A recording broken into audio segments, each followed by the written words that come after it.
Thank you very much, Sriram, for that generous introduction. You know, when one comes to speak to new audiences, one tends to worry more about the introduction than about anything else. Precisely for the reason you mentioned, that once people start looking you up on Wikipedia and, and the internet, you might find yourself being credited with things you've never done and also blamed for things you've never done. So I was listening with some nervousness, but I must say that I have absolutely no complaints about the very kind and generous words of Mr. Sriram. Mind you, you know that introductions are always more generous than the speaker deserves. In fact, I had a friend in New York who used to specialize in doing exactly this, looking up the speaker on the internet. But his curiosity was such that if he couldn't find enough about the speaker, he would also look up and down the family tree, you know, the deeds and misdeeds of parents and uncles and grandparents and so on. So on one occasion, he was going to introduce a speaker, and he found the speaker had an uncle who had been electrocuted at Sing Sing prison for kidnapping and armed robbery or something equally horrible. Having taken the trouble to look it up, he felt he had to use it. But all the introductions are as polite as Mr. Sriram. So what did he say? He said, our distinguished speaker had an uncle who occupied the chair of applied electricity at one of the nation's leading institutions. So that's the kind of introduction you just heard. Nothing bad or troubling has come out, but I'm very grateful nonetheless. President of the Kerala Engineers Association, Shri Rajiv Gopalakrishnan, Secretary Sam Jacob, Mr. Sriram, Mr. Venugopal, Kartika, the very many members and their families who are here today. It's a basic rule of public speaking never to deliver the first speech after lunch. You really are asking a lot of me. Not only do I have to make sense, but I have to keep you awake. And that may be a fairly big challenge. I think the only deal between us is that if you sleep, it's all right, but if you snore, I would urge somebody to just kick on the side so that I don't have too much competition except for the crying child at the back. I really am delighted to join you all. My fellow Malayalis here in Bengaluru, and for the opportunity to talk about a subject that I believe is really important as we discuss the future trajectory of our nation, innovation in India. Now, there's so much interest in this gathering and exploring the subject is no surprise to me. I think Kerala engineers have always shown a talent for adapting and for looking towards innovation.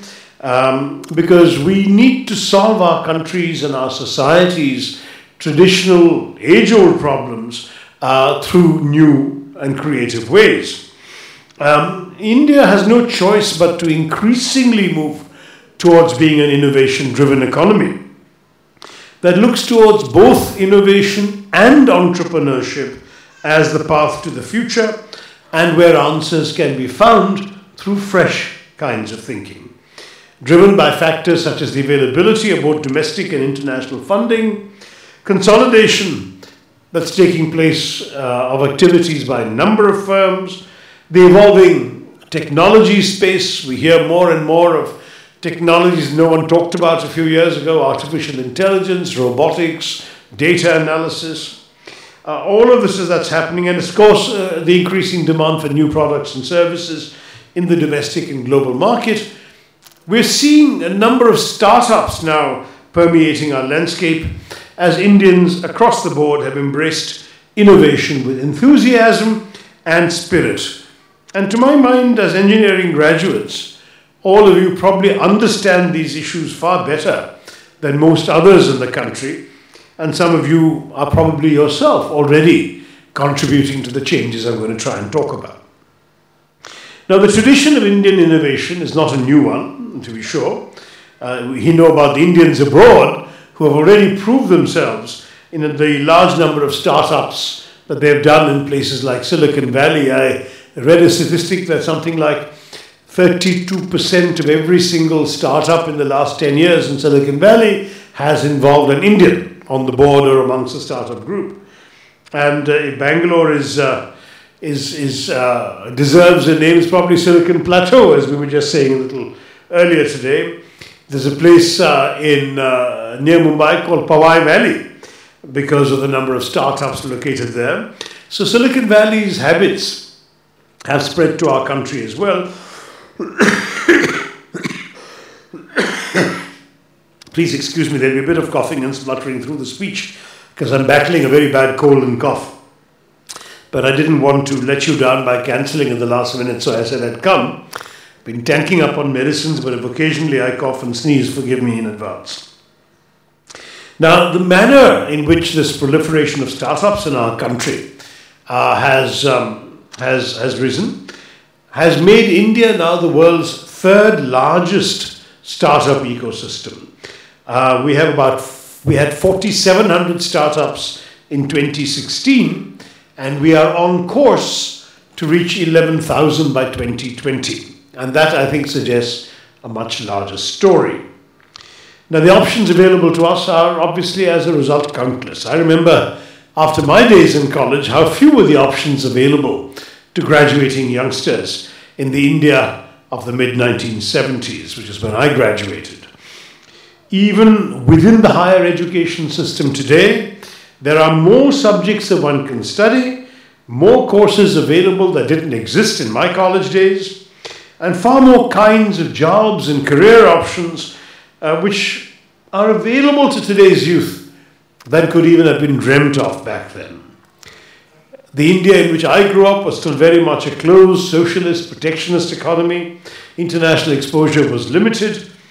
The term globalization hadn't even been coined. Today the world is smaller. Opportunities are far greater. And the youth have a wide variety of options in India and outside that were simply not available to previous generations. India's economy has also transformed dramatically since the liberalization of 1991, when Dr. Manmohan Singh stood up in Parliament and memorably declared that no power on earth could stop an idea whose time had come. And that idea was, of course, that of the liberalization of the Indian economy, which not only gave us the growth and diversity that allowed us to weather the storms that confronted the global economy, particularly after the crisis of 2008. We were standing and growing when others were shrinking, but also has enabled us to overtake Japan to become the third largest economy in the world in purchasing power parity PPP terms. Indeed, given the core fundamental strength of the Indian economy, due in large part to the revolutionary reforms put forward by Dr. Singh, it's little wonder that in 2015 the International Monetary Fund predicted that the Indian economy would be the fastest growing major economy in the world. Now, unfortunately, the tragic mistake of the disastrous demonetization threw that prediction off the rails, and India fell behind China, but we're back again recovering. And I would say that one of the strengths we have is the dynamism of the entrepreneurs, the young people, the startup people on our side. And don't forget, we are the youngest major economy in the world. At a time when many of our potential competitors in Asia, even China, Japan, South Korea, are facing a serious demographic squeeze, and the world as a whole is aging. In fact, in Europe, the average age is going to be 46 by 2020. In Japan, it's going to be 47. Even in youthful immigrant-fueled America, it's going to be 40. But the average age in India in 2020 will only be 29. So we have this huge young population. About 50% are under 25. Approximately 65% are under 35. So the young are already a majority in our country. And a young country where a fresh graduate will be joining a dynamic, competitive, productive, youthful workforce could well be the engine of the world economy and could even consider taking that role over from China. In fact, the International Labour Organization has pointed out that by 2020 we will have in India 116 million workers in the job starting age group of 20 to 24, whereas China will only have 94 million. So we would have, in principle, the dynamic young labour force that could change the world. Our situation compares very well with the industrialized world, whose labour force will be shrinking by 4% by 2020. Even China's is going to go down by 5%, so they're aging, and India will increase by 32%. So as far as the age structure and potential is concerned, we have a huge competitive advantage. But as I found myself saying quite recently when The Economist magazine did its India summit, the truth is this demographic dividend could still be a demographic disaster. Because it'll only work in our favor if we can educate and train our young people to seize the opportunities the world makes available to them in the 21st century. But if instead we produce legions of undereducated or uneducated, unemployed and perhaps unemployable young men, then we're going to get a lot of frustrated young men. Then that's the reason why already we have seen Maoist incidents in 165 of the 707 districts in our country. And these are young men who, because they have no jobs, feel they have no stake in our society or economy, and are therefore susceptible to the blandishments of dangerous ideologues with 1,000 rupees and a Kalashnikov. And people don't realize that the alternative to a more effective education and skill development is really a disaster and a national security disaster too. I have been lamenting the fact that for the last 5 years, we have wasted almost criminally the opportunities to develop the skills of our young people. Neither the government nor the private sector has done anything to create vocational training centers. And in a country where if you want to be a carpenter or a plumber or a potter, you better have an uncle or a father who's in one of those professions, because nobody else is going to train you. And the result is the lack of qualified people in these essential vocational skills in the 21st century. On top of that, we see bright Kerala engineers sitting here, and yet there are no grounds for complacency. We are producing 500,000 engineers a year. India graduates 500,000, 5 lakh engineers a year. Do you know that 62% of them end up in jobs that don't require an engineering degree? Essentially, it's because the quality of engineering education they're getting is not good enough, or that it's not attuned to the needs of the market, or it's simply not required.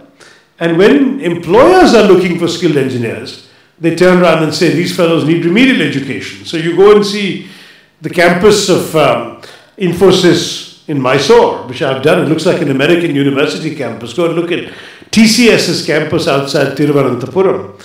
What you're seeing is that companies are now taking upon themselves the obligation to complete the education of the engineers they're hiring. I'm not talking about on-the-job training. They're put through 1 more year of engineering studies to make them relevant to what the companies actually require.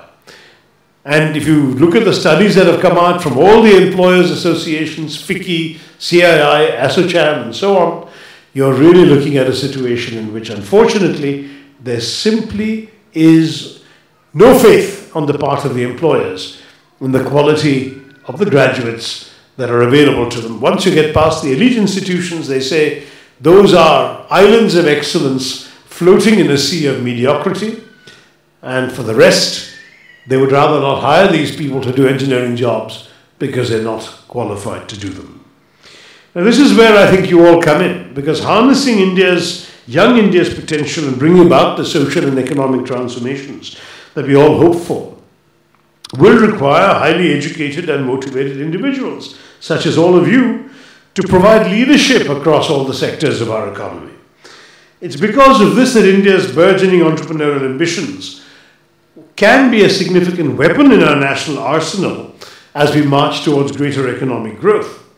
There's a celebration of brand India in places like Davos. Big business empires are being built. But I would argue that the real hope for our future is in the hundreds and thousands of micro, small and medium level entrepreneurial ventures, startups. Yes, some will succeed, some will fail, but the truth is that they will energize our economic spaces and throw up the best available minds and talents to transform the economy as we need to do it. And for that, we need to encourage the cultivation of an ecosystem of innovation That would be really having the right kind of spirit is half the battle won when it looks at finding the solutions to our economic challenges. Now, I'm confident that with the support and understanding of engineers like you, we will be able to find answers to the problems faced by India and the world at large. In 70 years, we found many creative solutions. I do feel a lot of pride when I think of how far we have come. From 1947, when the British left us, after half a century of less than 0.01% economic growth, an abysmal 17% literacy rate, 90% of the population living below the poverty line, and a life expectancy in India in 1947 of merely 27 years of age. Any Indian born in the British Raj could only expect to live to the age of 27. That was the kind of condition we were in. And those of you who've read my book, An Era of Darkness, will know we certainly have come a long way from that era of darkness since then, because today we're looking at a country in which, yes, it's still about 22% below the poverty line, but it's not 90. Literacy rate is still not perfect, but it's 79, not 17. And women who used to be 8.8% under the last years of the British are now at 69%, which is a vast improvement. Life expectancy has gone from 27 to approaching the biblical 10, getting close to 70. And of course, annual growth, even if it is not the numbers that the present government likes to claim, is far, far above the British levels. And during the UPA government averaged over 8% a year, and now certainly not far from 7. Now, if we look at all of this, how do we build from this progress we have made into something better? Your creativity and spirit of enterprise is crucial. We really do need to appreciate the fact that some of the things we have done well, despite all the constraints in our society, are being studied in business schools abroad. I mean, the dabbawalas of Mumbai, who carry tiffin to lakhs and lakhs of employees in offices around the city with a much higher success rate than any computerized food delivery system. That's being studied. Sulabh International, which builds toilets, is also being studied in places like Harvard Business School. Yes, there was a reference made, I think, about Jugaad, and there's a lot of respect for Jugaad, and there's also some skepticism about Jugaad. You know what Jugaad is, right? You patchwork solutions. You take an irrigation hand pump, put it on a bullock cart, put 2 tires on it, and you have created a makeshift vehicle to transport goods for you if you're a farmer. That kind of Jugaad, of course, has its critics because it says you're just cutting corners. You're not inventing anything really new. But at the same time, I remember being invited to inaugurate the India Innovation Centre in Toronto University in Canada in 2011. They thought that an entire centre needed to be dedicated to Indian innovation because of what we were doing in that field. And the buzzword in those days was innovation for Indian innovation. We haven't fulfilled that promise yet. And I would say that Jugaad is largely about making do rather than striving for excellence. But what's important is to continue thinking out of the box, to repurpose things, to make do with what you've got within your resource constraints, but to create relevant solutions, think creatively, and bring non-traditional solutions to traditional issues. So I mentioned the Indian villager repurposing his vehicle to transport livestock by rigging a bullock cart with an irrigation hand pump.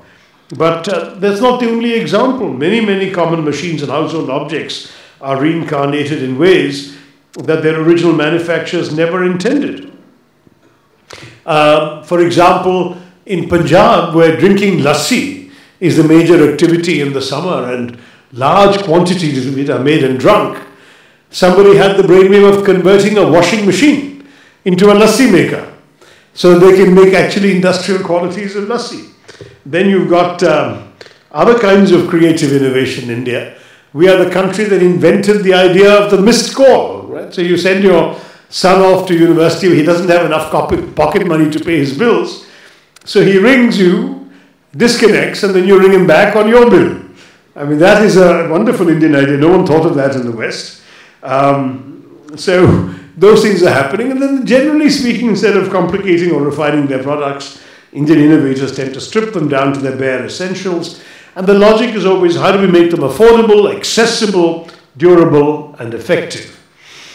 Indian entrepreneurial ingenuity, therefore, has produced a startling number of world-beating innovations. And I still argue, it's very unfashionable to say so, but none, in my view, is as impressive as the Tata Nano. I know it's been a marketing disaster in this country, but when you think about it, when it was first brought out in the market at 1 lakh rupees, that was the cost roughly of a high-end DVD player in a Western luxury car. Of course, there's no DVD player in the Nano, and no radio either in the basic model, but its innovations garnered 34 patents. And they're not merely the result of doing away with frills, and they did away with power brakes, with air conditioning, side view mirrors were knocked out. They reduced the use of steel by inventing an aluminium engine. They increased the space by moving the wheels to the edge of the chassis. And they relied on a modular design that enabled the car to be assembled from kits. And all of these prove conclusively that you could do more with less. And that, I think, is the Indian contribution. Whether the Nano succeeds or fails in marketing terms, in engineering terms, it's a considerable achievement, and we should see it as that. Or a different example, our mission to Mars, Mangalyaan. It cost the country 492 crores, okay? That was less than the budget of the Hollywood space movie Galaxy. I beg your pardon, Gravity. Their special effects cost more than actually sending Mangalyaan to Mars.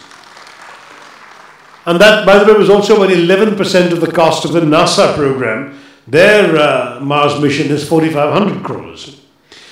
Or take more human, down-to-earth examples.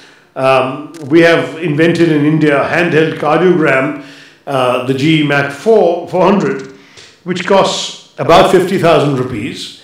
The cheapest international alternative would be more than double that price. The Tata Swatch water filter is just 1,500 rupees, 10 times cheaper than its nearest competitor. And if you go back to that cardiogram, it just has 4 buttons rather than the usual dozen. It has a tiny portable printer like the ones that waiters will bring you in fancy restaurants to print out your credit card receipt. It's small enough to fit into a satchel or a knapsack. It can even run on batteries, so you don't have to take it only to places where there's electricity. And it has reduced the cost of an ECG to just 50 rupees per patient, which makes it affordable even to the very poor. Similarly, the Swatch uses rice husks, which actually were a common waste product in most Indian rice farms. And the result is that water is purified. And when you realize that about 5 million Indians are dying of cardiovascular disease every year, and that about 2 million die from drinking contaminated water every year, you can see why these two innovations have been nothing less than groundbreaking. And that's the important thing, that they actually correspond to real needs of real Indians. I've come across a number of other examples of this kind of innovation: the low-cost, fuel-efficient mini truck, battery-powered refrigerator, electricity inverters, which is 5,000 rupees, solar lamps, cheaper than even the Chinese ones, medical innovations that are widespread. An Indian company has invented a cheaper hepatitis B innovation, vaccine, which brings down the price. It used to be about 750 rupees per injection previously, and has now brought it down to about 15 rupees per injection of a hepatitis B vaccine. Insulin's price globally fell by 40% because India's leading biotech firm made insulin cheaper. A company based in Bangalore has a diagnostic test to test for tuberculosis and infectious diseases, and that machine is only about 10,000 rupees, whereas any comparable machine in the West is at least 5 lakhs. So you're looking at a very, very striking thing. And if you were to Google the words frugal innovation, you'd find the first 20 hits all relate to India. So we are doing innovation, we're doing it frugally and affordably, and to my mind, that is the great strength of India's entrepreneurial culture today is the frugal innovation. I was talking to Professor Mashelkar, the famous scientist, and he decided a couple of years ago to launch an annual prize for innovation in the name of his late mother. And that prize he wanted to give to innovations that responded to real social problems in India. So he was telling me his first prize in his first year was given to a young man who solved a very interesting problem. You know that we have about 15 million people blind in India, and most of them turn blind preventively. That is, they're developing glaucoma, cataracts, they don't get themselves tested. No one actually conducts a simple operation to remove that and make it possible for them to see properly. So, looking into why this was happening, they found that the very poor, who are mainly daily wage workers, cannot afford to go and get their eyes tested. Because if you go and you get these drops to dilate your eyes for the glaucoma test, you have blurred vision for the next 3 or 4 hours. You can't see properly. If you can't see properly, you can't do your work. You're a daily wage worker, that's one day's job gone. One day's wages not there, that day the family won't eat. It's as simple as that. So the worker will go and suffer as his vision is getting worse and worse, but will not go and get his eyes tested. So Dr. Mashelkar told me that the invention that he gave the prize to invented a new technique of eye examination that involves dilating the pupils without creating blurred vision for a few hours. The poor person can go get the test done in 10 or 15 minutes, is out of there, preventive action can be taken and necessary, but he can go back to work and do his job. That's the kind of innovation we need to see much more of. We also need to see more out-of-the-box thinking.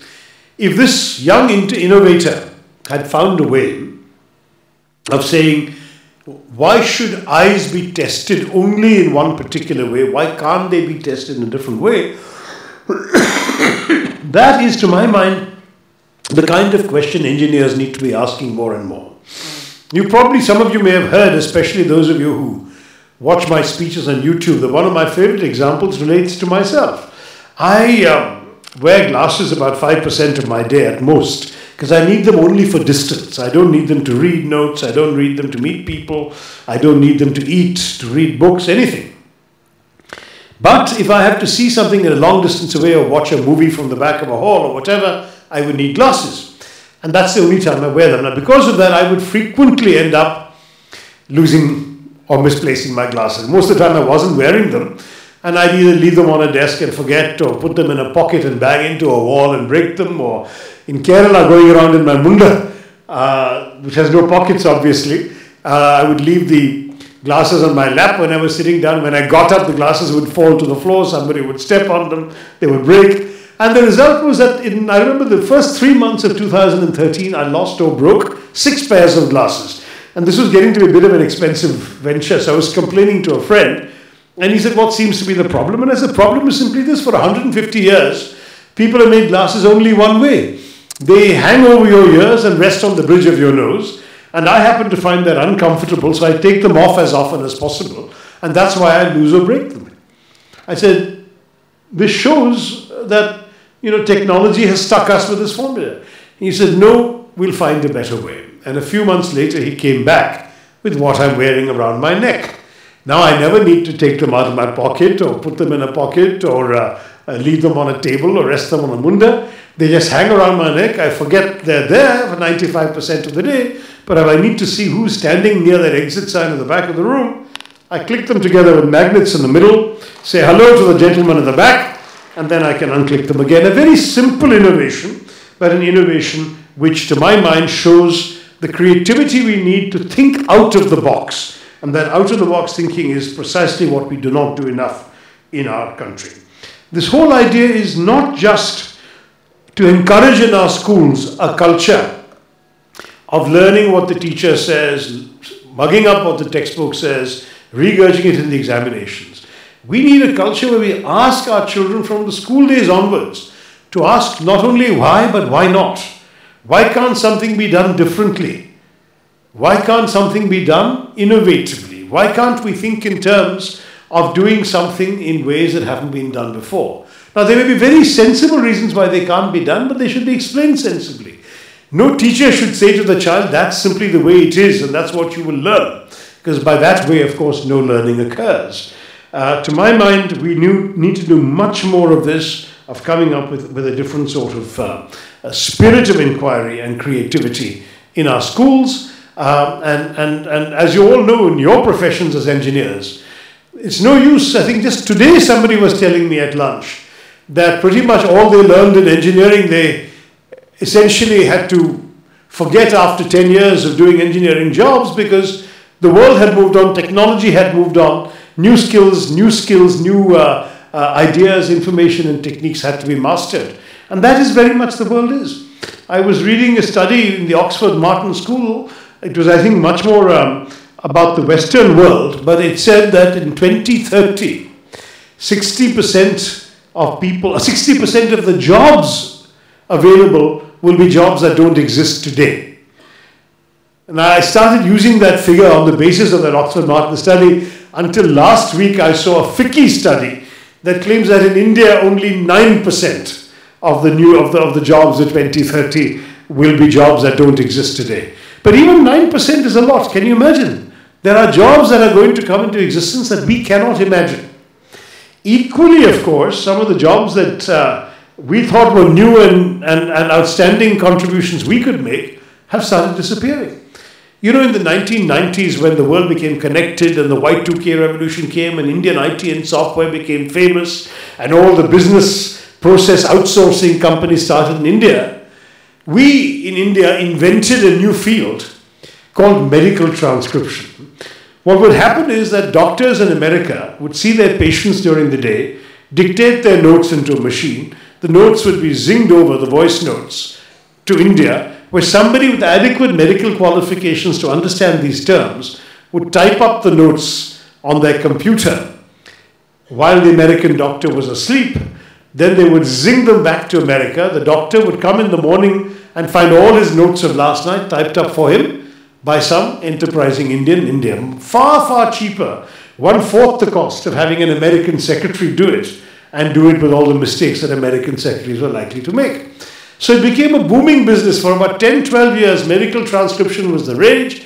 India became the world leader in medical transcription. We got about 95% of the global market. Companies were set up in Bangalore and Chennai and Bombay and so on just to do medical transcription. You know what happened? The whole thing went bust in less than 15 years from invention.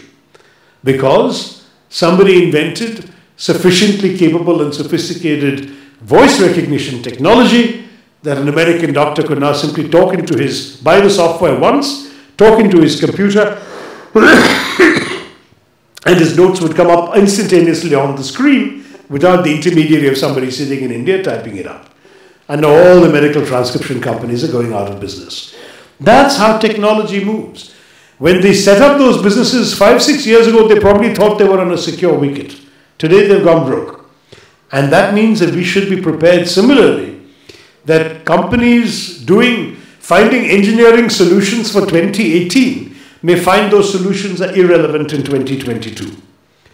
Our horizons are shrinking, our challenges are that much greater, and that's why innovation and habits of thought, of thinking creatively and differently, are going to be so much more important than in the past.